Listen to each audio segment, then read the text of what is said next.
Alright, this is me discussing my literacy narrative. Mine was about the first major novel that had ever been read to me. It was Harry Potter and the Sorcerer's Stone.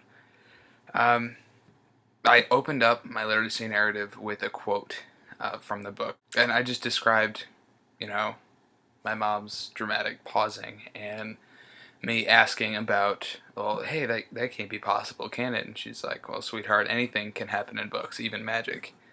And that's kind of the opening theme of my paper, is the fact that words can construct anything into reality. Like, something can be written on paper or on the computer, or you can just read it on Twitter or Facebook, and it's real then.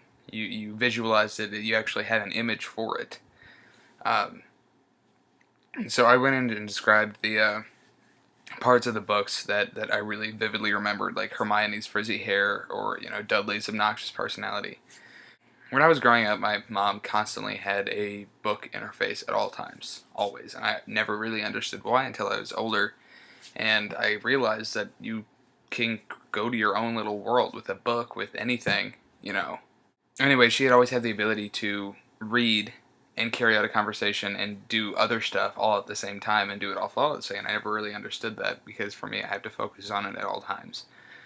Um, Whenever I was a kid, I would spend all day waiting for bedtime. I was so excited because my mom would keep reading the book to me, and we'd be, curled up in my bed, and she just had this amazing ability to be able to read out loud, whereas most people kind of stumble or they stutter or something to make them nervous, I guess.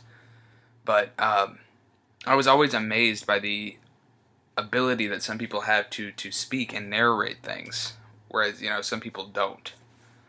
Um, and after my mom would finish reading the chapter of the story to me, she'd close the book and turn off the light, and I would lay there awake and I'd think about um, how words can create images, why, how they could do that, and how I could do that for myself.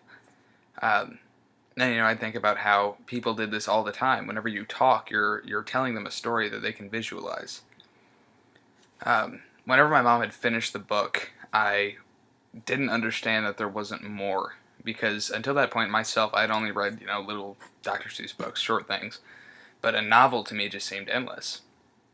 And she had went and gotten me the second book, but she emphasized how important it is to broaden your reading and not just stick to one main series.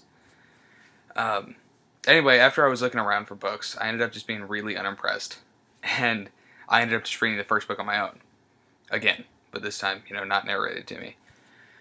I was amazed by this experience, and I had been able to read for years, but this was a completely different entity in its own. Like, it was very different. Um, it was just that the words literally, not literally, but the words would pour the story, the imagery, everything, and the personalities into your brain, and you'd remember it. Um, until this point in my life, I'd never been able to read a book and not finish it in one sitting. So the whole idea of reading a novel myself was just very, very new to me. Um, I would spend all my time reading. Any amount of free time that I had, I would be reading. I had my face in that book. I quit playing video games. I quit talking to people. I just read and read and read and read and read.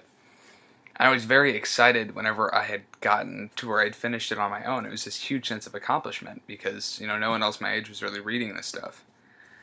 And later on down the road, my mom actually ended up getting me a newer copy of Harry Potter. And she had wrote in it about, I hope you learn to love reading as much as I always have. I love you so much. Now off to Hogwarts School of Wizardry and Witchcraft. Love you always, Mom. And I continued to read all of the books whenever the new one was released, but I also ventured into the world of books and other kinds of stories. So, I guess that's about it. It sounds kind of cheesy, but, it was just this one book kind of opened my eyes to everything and what power words really have, and what they can do. But, anyway, that's my story.